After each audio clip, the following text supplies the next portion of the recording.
Baik pemirsa, kita kembali di program Dam Indonesiaku. Di segmen pertama tadi, Ustadz Tata Sukaya tadi telah memberikan mukaddimah bagi kita bahwa doa juga merupakan bagian dari ibadah. Yang itu dimana ketika kita berdoa untuk meminta harta, itu bagian daripada ibadah. Lantas pertanyaannya, manakah yang lebih didahulukan? Apakah ibadah untuk harta atau sebaliknya harta untuk ibadah? Ustadz Fikri Haikal akan menjelaskan kepada kita semuanya. Selamat mengikuti. Assalamualaikum warahmatullahi wabarakatuh.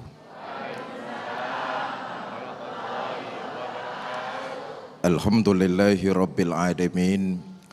Salatu wassalamu ala asrafil anbiya'i wal mursalin Sayyidina wa maulana Muhammadin wa ala alihi wa sahbihi ajma'in, amma ba'du.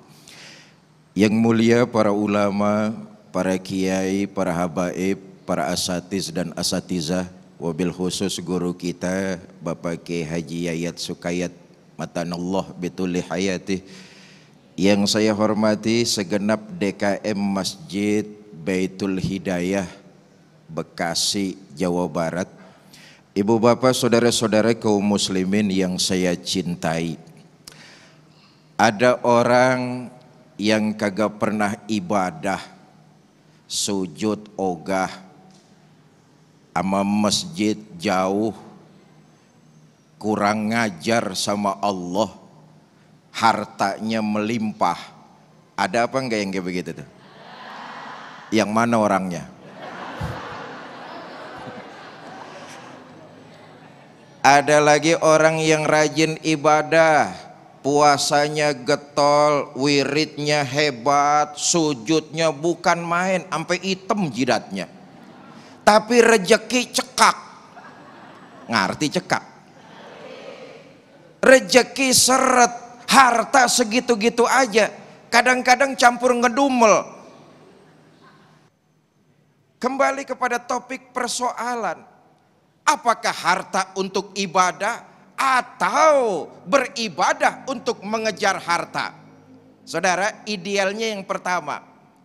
Yang kedua pun boleh dikerjakan, tetapi ingat landasannya hanya mencari keridhaan Allah. Diikuti dengan doa yang tadi Ustadz Yayat kasih informasi kepada kita. Ibadahnya tetap kepada Allah. Selesai melaksanakan kebutuhan, selesai mengerjakan kewajiban, berdoalah agar urusan dunia dilancarkan. Sebab dunia ini bagian kita ada, jangan dilewatin, ambil, cari. Akhirat sepenuhnya, dunia seperlunya. Yang ada kita gunakan untuk beribadah kepada Allah Subhanahu wa taala. Begini ya, ibadah itu kan ada ibadah yang sifatnya qalbiyah, ibadah hati. Ini mah kagak bermodal ini. Qalbiyah, zikir, istighfar, baca sholawat, bisa masuk ibadah qalbiyah.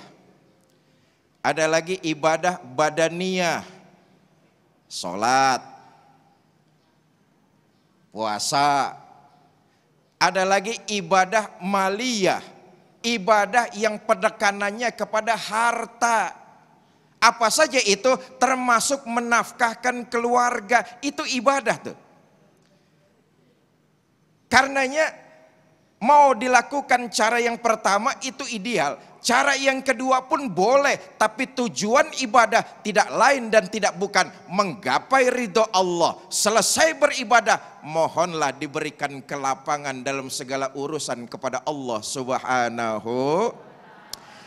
Prinsipnya begini Bapak Ibu saudara-saudara para pemirsa, Islam yang jelas tidak menyulitkan pemeluknya untuk melaksanakan berbagai macam ibadah. Karena dalam Islam dikenal dengan istilah taklilut takalif, menyedikitkan beban. Ini kadang-kadang kita ini dalam beribadah sering lebih besar pasak daripada tiang. ngeluarin 100.000 mancing yang 1 juta. Jangan 1 juta, 10.000 kagak dapet akhirnya. Niatnya salah, niatnya salah. Seluruh ibadah itu niatnya karena Allah. Di dalam Islam ada istilah taklilut takalif, menyedikitkan beban. Ini artinya Islam tidak memaksakan kok kepada pemeluknya. Kalau memang kemampuan kita berkurang, kalau memang kemampuan kita belum cukup, umpama mau sedekah, sedekahlah yang kita bisa. Jangan maksain. Sedekah sesuai dengan batas kemampuan kita. Jangan maksain. Satu contoh. Dulu di zaman baginda Nabi, ada orang datang lapor, halaktu ya Rasulullah, celaka saya ya Rasul. Kata Nabi, celaka ngapa mas? Ngano ya Rasul. Dari Solo nih orang lapor. Ngano ya Rasul, siang-siang bulan puasa saya sama istri gak kuat, terpaksa saya nyelonong. Duh, pengantin baru, tegangan tinggi, syahwat gede.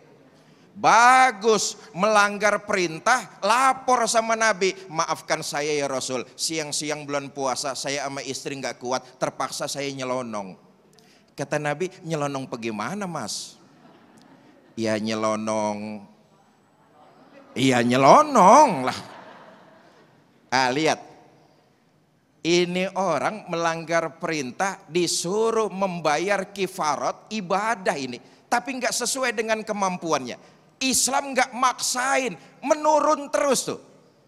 Kata Nabi, ya sudah kamu bayar denda. Apa ya Rasul dendanya? Merdekakan budak. Ya Rasul, saya nggak punya budak. Lihat, nggak mampu dia. Saya nggak punya budak ya Rasul. Nggak punya budak, nggak punya. Yang kedua dah, apa ya Rasul? Puasa 2 bulan berturut-turut, kagak boleh diselang-seling, mutatabi'ain. Puasa 2 bulan berturut-turut. Sanggup? Nggak sanggup ya Rasul. Jangan puasa 2 bulan. Lah kemarin yang sebulan aja nyelonong. Bagaimana 2 bulan? 2 kali nambah saya bisa. Kalau nggak sanggup, yang ketiga, lihat kemampuannya berkurang nih. Kemampuannya nggak sanggup. Nggak maksain. Nih yang penting nih. Nggak maksain. Saya nggak sanggup ya Rasul. Kalau nggak sanggup yang ketiga ada mas. Apa ya Rasul? Kasih makan 60 fakir miskin sampai kenyang. 60 fakir miskin, 1 orang 1 mud takarannya sampai kenyang. Kasih makan tuh 60 fakir miskin sampai mereka kenyang. Nggak sanggup ya Rasul. Istri saya di rumah sehari masak 3 hari perek. Kagak sanggup dah, kagak. Nabi masuk ke dalam ruangan, keluar bawa sekeranjang korma. Kata Nabi, nih korma bawa pulang, ntar sampai kampungmu sedekahkan sama orang yang paling miskin di sana. Ya Rasul, ngapa lagi? Di kampung saya orang yang paling miskin ya saya. Kata Nabi, udah bawa pulang tuh korma, kasih makan anak istrimu. Inilah buktinya saudara. Taklilut takalif, ibadah tidak memberatkan, tapi ujung-ujungnya kembali kepada diri kita masing-masing. Karena itu jangan salah niat, gapai ridho Allah, lalu iringi dengan doa, minta supaya kehidupan kita lancar dunia akhirat. Wallahu a'lam.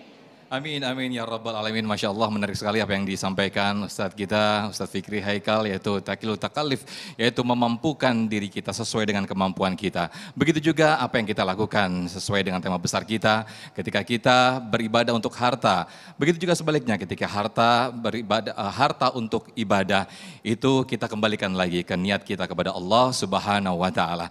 Nah, pemirsa, di segmen 3 dan juga 4 saya yakin banyak sekali yang akan kita bahas, yang akan kita perdalam, tentunya di sesi tanya jawab. Tetaplah bersama kami di Damai Indonesiaku.